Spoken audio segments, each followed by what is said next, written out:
Pernah nggak sih kamu lagi ikut rapat, terus si bos atau ketua tim ngajuin ide yang menurut kamu ngacau banget? Di kepala kamu udah tersusun rapi semua alasan kenapa ide itu bakal gagal total. Tapi pas ditanya, gimana teman-teman, setuju? Kamu malah cuma manggut-manggut sambil bilang, iya setuju banget. Padahal dalam hati kamu lagi teriak, jangan, itu ide buruk. Dan ternyata pas kamu lirik kiri kanan, semua orang di ruangan itu juga melakukan hal yang sama. Diam, senyum tipis, dan pura-pura sepakat. Selamat, kamu baru saja terjebak dalam fenomena psikologi yang namanya silent disagreement. Kenapa sih kita lebih milih bohong dengan cara diam daripada jujur tapi beda pendapat? Padahal kan rapat itu tujuannya buat cari solusi terbaik, bukan buat lomba siapa yang paling cepat setuju sama bos. Ternyata, di balik kebungkaman berjamaah ini, ada alasan-alasan psikologis dan budaya yang sangat kuat yang bikin mulut kita mendadak terkunci rapat. Hari ini, kita bakal bedah santai kenapa fenomena ini terjadi dan kenapa diam itu emas justru bisa jadi diam itu bencana buat tim kamu. Alasan pertama yang paling umum adalah fenomena yang disebut groupthink. Ini kondisi di mana keinginan untuk menjaga harmoni atau kerukunan kelompok jauh lebih besar daripada keinginan untuk mengevaluasi ide secara kritis. Kita takut kalau kita bilang enggak setuju, kita bakal dianggap sebagai pengacau, enggak asyik, atau enggak loyal. Kita lebih takut dikucirkan secara sosial daripada takut proyeknya gagal.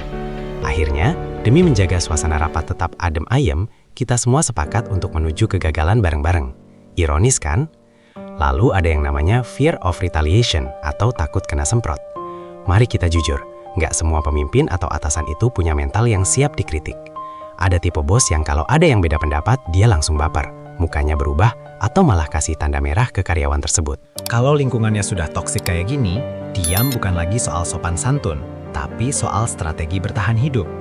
Kamu mikir, ngapain gue ngomong jujur kalau ujung-ujungnya jabatan gue terancam, atau besok kerjaan gue dipersulit? Rasa takut inilah yang membunuh kreativitas dan kejujuran di meja rapat. Faktor berikutnya adalah social loafing, atau rasa malas berkontribusi karena merasa, ada orang lain ini. Kita sering mikir, nanti juga ada yang protes kok, atau biarin aja, paling nanti juga gatal sendiri. Kita ngerasa suara kita nggak bakal ngerubah apa-apa, jadi mending hemat energi dan ikut arus saja. Masalahnya, kalau semua orang mikir kayak gitu, ya nggak bakal ada yang buka suara sampai semuanya terlambat. Selain itu, ada faktor psikologi yang namanya pluralistic ignorance. Ini kondisi di mana kamu secara pribadi nggak setuju. Tapi karena kamu lihat orang lain diam semua, kamu berasumsi bahwa, mungkin cuma gue doang yang nggak setuju, yang lain kayaknya paham-paham aja. Padahal, kenyataannya, semua orang di situ lagi ngerasain hal yang sama kayak kamu. Bingung dan nggak setuju, tapi sama-sama takut jadi orang pertama yang ngomong. Kita semua terjebak dalam kesalahpahaman kolektif kalau diam itu artinya paham. Padahal, diam itu seringkali artinya nggak berani. Dari sisi budaya, apalagi di Indonesia, kita punya budaya sungkan yang sangat kental. Ada hierarki yang harus dijaga. Kalau yang ngomong itu lebih senior atau punya pangkat lebih tinggi, rasanya kurang ajar kalau kita langsung potong atau debat di depan umum. Kita lebih milih buat ngedumel di belakang, ngomongin di grup WhatsApp rahasia, atau pas lagi di kantin. Sayangnya, masukan yang paling jujur dan brilian itu malah keluar pas rapat sudah selesai, di mana keputusannya sudah nggak bisa diubah lagi. Ini yang bikin banyak organisasi jalan di tempat, karena masukan terbaik nggak pernah sampai ke meja pengambilan keputusan. Efeknya apa kalau ini dibiarkan? Bahaya banget. Keputusan yang diambil tanpa perdebatan itu biasanya cacat. Tim jadi nggak punya rasa memiliki terhadap keputusan tersebut.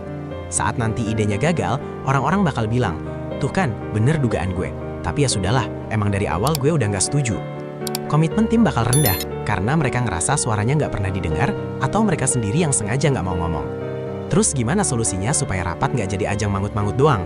Kalau kamu pemimpin rapat, kamu harus kasih ruang aman. Jangan cuma nanya, setuju nggak?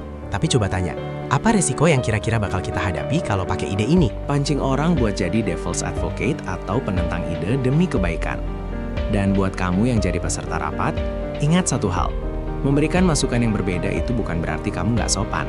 Tapi itu tanda kamu peduli sama hasil akhirnya. Jujur di awal jauh lebih baik daripada nyesel di akhir. Jadi lain kali kalau kamu ngerasa ada ide yang kurang pas lagi rapat, coba tarik nafas dalam-dalam dan sampaikan pendapatmu dengan cara yang baik.